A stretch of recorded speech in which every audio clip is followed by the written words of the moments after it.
Welcome again. हम हमारे previous video में फिजियोलॉजी का जो पेपर है उसकी यूनिट फर्स्ट को कंटिन्यू कर रहे थे, लेकिन जैसा कि आप सभी जानते हैं कि अभी आपको अस्थायी रूप से प्रमोट किया गया है, यानी आपका सेकेंड ईयर का एग्ज़ाम जो है वो एक बार होना है। और सेकेंड ईयर में हम प्लांट एम्ब्रियोलॉजी के पेपर को देख रहे थे। हालांकि हमने उसकी डिटेल थ्योरी को वीडियोस के माध्यम से पढ़ा है, लेकिन अब जो है क्योंकि एग्ज़ाम का पैटर्न बदल रहा है, the all question will be all based on the MCQs. अब जो आपका पेपर होगा उसमें सभी प्रकार के क्वेश्चन कैसे होंगे, बहुविकल्पी प्रश्न होंगे। तो थोड़ा सा हमें हमारा दृष्टिकोण बदलना होगा कि हम किसी टॉपिक को थ्योरेटिकली पढ़ रहे हैं तो इस नज़रिए से देखना होगा कि इसमें क्या ऑब्जेक्टिव क्वेश्चन बन सकते हैं। तो आने वाले कुछ वीडियोस में हम वापस लौटते हैं हमारे सेकेंड ईयर के प्लांट एम्ब्रियोलॉजी के पेपर पर, और जो डिफरेंट टॉपिक्स है उसमें कौन से इम्पोर्टेंट क्वेश्चन बन सकते हैं बहुविकल्पी, या कैसा पैटर्न हो सकता है, उस पर हम चर्चा शुरू करते हैं। चलिए, तो ये कुछ सैम्पल क्वेश्चन हैं, वहाँ से हम शुरुआत करते हैं। रोज़ हम इस तरह से लगभग 10 क्वेश्चन की चर्चा करेंगे। क्या राइट आंसर है आप भी सोचिएगा, फिर मैं सही उत्तर बताऊंगा, फिर हम उसको एक्सप्लेन करेंगे। चलिए, तो question first, attraction and reward are required for, मतलब आकर्षित करना और बदले में इनाम का मिलना, ये जो संबंध है वो किस में होता है? Anemophily, entomophily, hydrophily and cleistogamy. Hindi अर्थ बताता हूँ। एनिमोफिली का मतलब है वायु परागण, एंटेमोफिली का मतलब है कीट परागण, हाइड्रोफिली का मतलब है जल परागण, और क्लिस्टोगेमी का मतलब है अनुन्मील्यता। तो यहाँ पर चौथा शब्द आपके लिए कठिन हो सकता है, अनुन्मील्यता क्या होता है, मैं डायग्राम से थोड़ा एक्सप्लेन कर दूँ। जो भी टिपिकल टर्म आएंगे हम उनको अलग से देखेंगे। देखिए, कुछ फ्लावर ऐसे होते हैं जो परमानेंटली क्लोज होते हैं, बंद होते हैं। उसके अंदर ये हमारा अंडाशय है और ये पुंकेसर। तो अगर ये बंद होंगे तो क्या होगा? स्वपरागण ही हो पाएगा।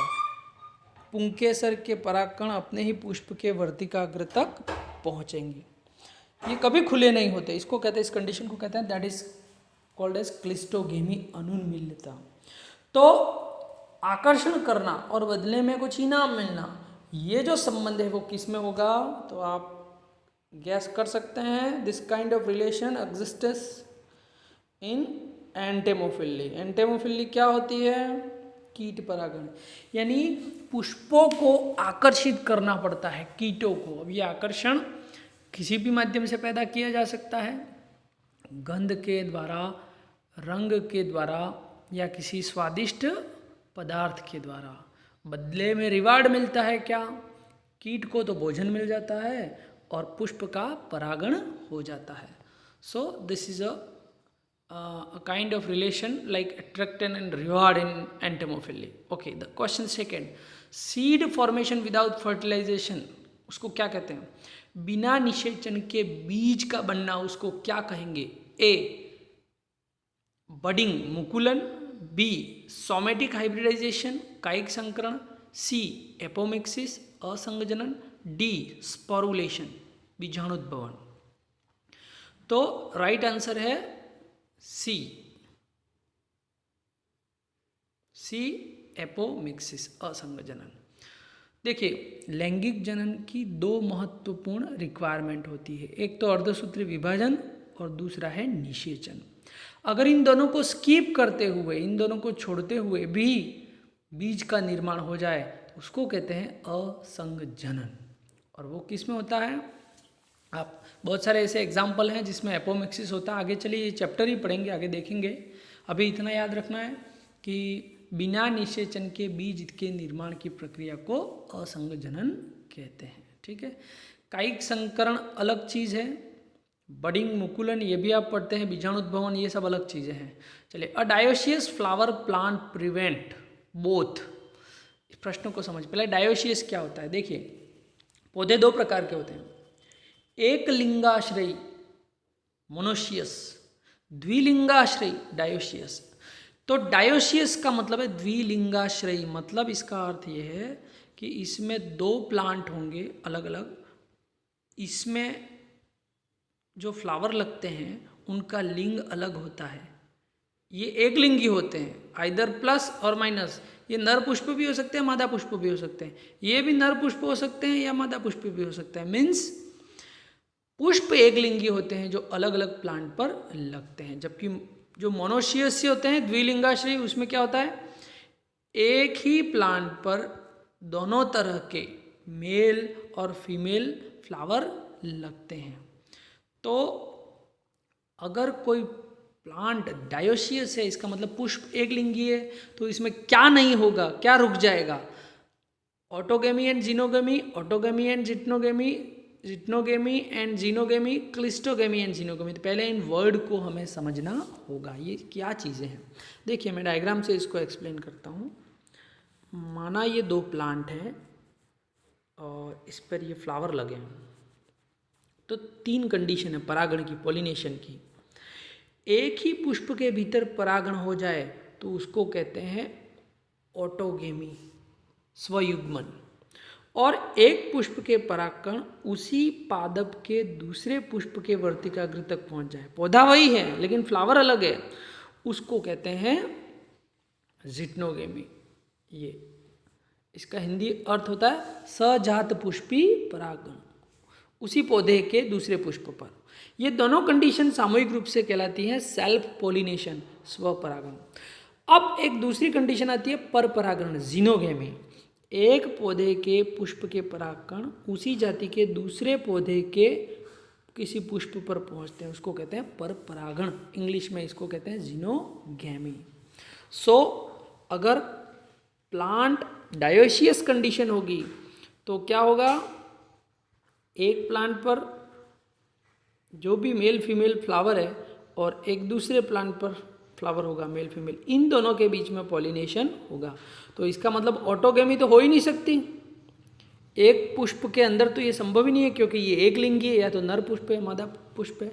और इसमें जिट्नोगेमी भी नहीं हो सकती, सहजात पुष्पी, क्योंकि सहजात पुष्पी परागण कब होगा, एक ही पौधे में नर और मादा पुष्प है। यहाँ ऐसा नहीं है, 2 अलग अलग पौधे में नर पुष्प यहाँ है तो मादा पुष्प दूसरे पौधे पर है, तो ये पर परागण की कंडीशन में आ जाता है। तो ये आंसर होगा इसका बी। चलिए now question 4, the proximal end of the filament of the stamen is attached to placenta, anther, connective, thalamus और पेटल। चलिए तो पहले तो हमको कुछ समझना होगा। देखिए पुंकेसर किसको कहते हैं, स्टामेन किसको कहते हैं, परागकोश और पूतंतु। ये हमारा परागकोश है, एंथर ये हमारा फिलामेंट है, पूतंतु। तो ये कह रहा है कि इसका जो प्रोक्सिमल एंड है ये डिस्टल एंड हो गया, ये किससे जुड़ा होता है, तो इसका राइट आंसर क्या होगा, थैलेमस। पुष्पासन होता है पुष्प, ये इसी से ये निकलते हैं इस तरह से, है ना। इसका डिस्टल एंड तो एंथर से जुड़ा होता है, ये वाला भाग इसका थैलेमस से या दलों से, दल यहाँ पर होते हैं, ठीक है, फिर बाह्य दल होते हैं, तो इसका आंसर होगा थैलेमस या पेटल। चलिए 5वां question, the coconut water from tender coconut represent. एक जो नारियल होता है उसके अंदर जो तरल होता है वो किसको रिप्रेजेंट करता है, फ्लैशी मीजोकार्प। फ्लैशी मीजोकार्प क्या होता है, गूदेदार मध्य फल भित्ति, फ्री न्यूक्लियर प्रो एम्ब्रियो, मुक्त केंद्र की प्राक भ्रूण, प्राक भ्रूण, प्रो एम्ब्रियो का मतलब प्राक भ्रूण, फ्री न्यूक्लियर एंडोस्पर्म, मुक्त केंद्र की भ्रूण कोश या एंडोकार्प, अंतःफल भित्ति। तो इसका राइट आंसर है फ्री न्यूक्लियर एंडोस्पर्म। ध्यान रखना, नारियल के भीतर जो इसका लिक्विड होता है दैट इज मुक्त केंद्र की भ्रूण पोष होता है, भ्रूण कोश नहीं, टर्मिनोलॉजी ध्यान रखना। भ्रूण कोश को कहते हैं एम्ब्रियो सैक, भ्रूण पोष को कहते हैं endosperm. What is the role of endosperm, the endosperm ensure the nutrition to the developing embryo. विकसित हो रहे भ्रूण को पोषण प्रदान करने के लिए होता है भ्रूण पोष। तो भ्रूण पोष सामान्यतः कठोर होता है, लेकिन नारियल में क्या होता है कि जब कोशिका विभाजन होता है भ्रूण पोष के निर्माण के समय, तो केंद्रक विभाजन तो होता है लेकिन उसके साथ वॉल फॉर्मेशन नहीं होता, भित्ति का निर्माण नहीं होता, तो सभी मुक्त केंद्रक जो है एक तरल द्रव के रूप में होते हैं, जिसको कहते हैं मुक्त केंद्रक की भ्रूणपोष। चलिए question number 6, the functional megaspore is an the functional megaspore in an angiosperm develop into ovule, embryo sac, endosperm, embryo। एक प्रकार्य गुरु बीजाणु किसमें विकसित होता है? गुरु बीजाणु से क्या बनता है? ए, क्या इससे ओव्यूल, ओव्यूल का मतलब क्या होता है? बीजांड बनेगा, एम्ब्रियो सेक भ्रूण कोश बनेगा, एंडोस्पर्म भ्रूण पोष बनेगा, या एम्ब्रियो या भ्रूण बनेगा। तो हमने पढ़ा है कि एक जो गुरु बीजाणु होता है प्रकार्य, 4 बनते हैं, 3 नष्ट हो जाते हैं, एक जो रहता है उसको कहते हैं फंक्शनल मेगास्पोर। और हम जानते हैं कि फंक्शनल मेगास्पोर से क्या बनता है? Embryo sac. क्या बनता है? Embryo sac. एम्ब्रियो सैक को हिंदी में क्या कहते हैं? भ्रूण कोश। भ्रूण कोश। चलिए अगला question, the cotyledon of the मेज इज ग्रेन इज कॉल्ड। जो मक्के का बीज पत्र होता है, हम जानते हैं मक्का एक बीज पत्री है, तो एक बीज पत्री पादपों में जो ढाल के समान बीज पत्र पाया जाता है उसको हम कहते हैं, क्या कहते हैं? स्क्यूटेलम। तो स्क्यूटेलम है इसका आंसर। ये नहीं है, कोलियोप्टाइल नहीं है, प्लमल नहीं है, कोलियोराइजा नहीं, लेकिन इसका अर्थ भी पता होना चाहिए। ये क्या है? देखिए, बीज जब अंकुरित होता है तो 2 संरचनाएं निकलती है, प्रांकुर प्लमल, मूलांकुर रेडिकल। तो प्रांकुर के जो ऊपर आवरण होता है एक सुरक्षा का, उसको कहते हैं कोलियोप्टाइल, हिंदी में कहते हैं प्रांकुर चोल। और मूलांकुर के ऊपर एक आवरण होता है जिसको कहते हैं मूलांकुर चोल, कोलियोराइजा, है ना। ये मूलांकुर चोल, सॉरी प्रांकुर चोल, ये प्रांकुर, ये मूलांकुर चोल, ये मूलांकुर, इनमें से ये कोई नहीं है, है ना। तो आपको ये शब्द भी क्लियर होना चाहिए, coleoptile, coleorhiza, scutellum and plumule. चलिए now next question, double fertilization is exhibited by. द्विनिषेचन किसके द्वारा दर्शाया जाता है? A gymnosperm, B algae, C fungi, D angiosperm. तो इजी क्वेश्चन है। द्विनिषेचन की प्रक्रिया केवल किसके द्वारा दर्शाई जाती है? द्विनिषेचन की प्रक्रिया जो है वो केवल एंजियोस्पर्म की विशेषता है ना। जिम्नोस्पर्म में भी नहीं होता।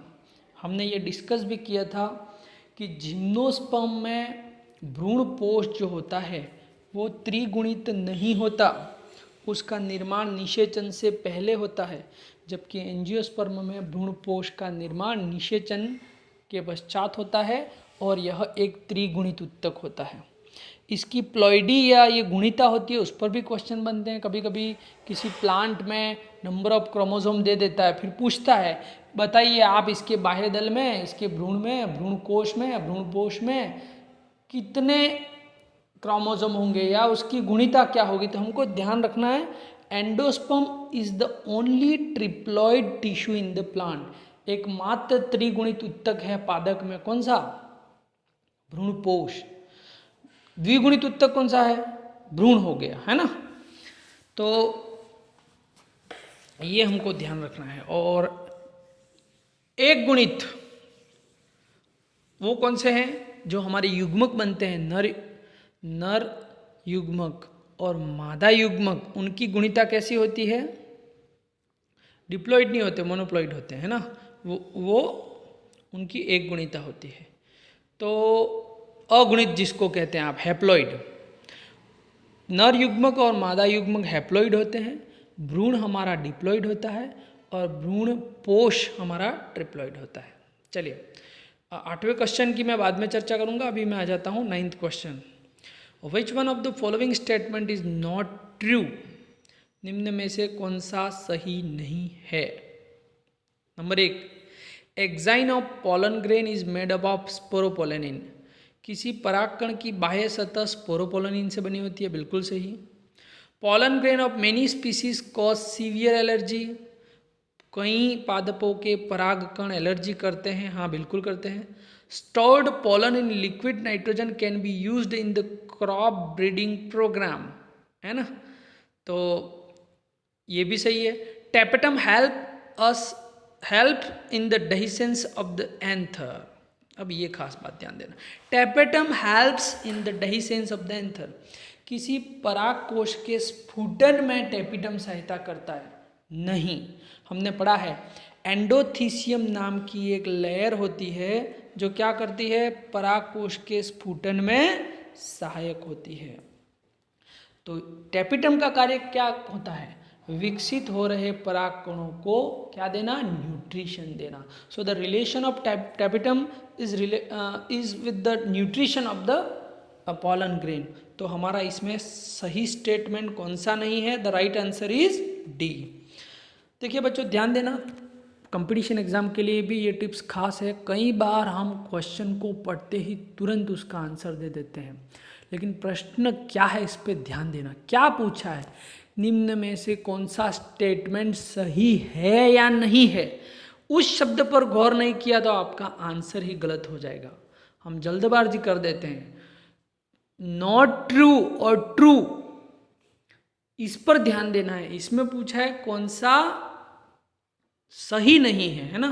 तो आप एमसीक्यू में यही खास बात होती है, कभी भी आप जल्दबाजी नहीं करें। सही विकल्प को चुनने से पूर्व आपको 2 बार सावधानी से क्वेश्चन पढ़ना है। चलिए, तो ये हमने कुछ क्वेश्चन की चर्चा की। हमारे अगले वीडियोस में भी हम एम्ब्रियोलॉजी के जो दोनों यूनिट है उसमें से कौन से इंपॉर्टेंट एमसीक्यू बनते हैं, कुछ टॉपिक ऐसे हैं जिस पर बार बार क्वेश्चन बनते हैं, लाइक स्पोरोपोलेनिन हो गया, हमारा एरिल हो गया, कैरंकल हो गया, या हमारी जो परागण के विभिन्न प्रकार हो गए, एंडोस्पर्म के विभिन्न प्रकार हो गए, ये प्लॉइडी हो गई, कौन से अगुणित द्विगुणित उत्तक है, इस तरह से, है ना। तो आप अब जब भी थ्योरी को पढ़ते हैं तो अपना दृष्टिकोण थोड़ा सा बदलिए कि किस थ्योरेटिकल पार्ट में किस तरह से ऑब्जेक्टिव क्वेश्चन बन सकते हैं।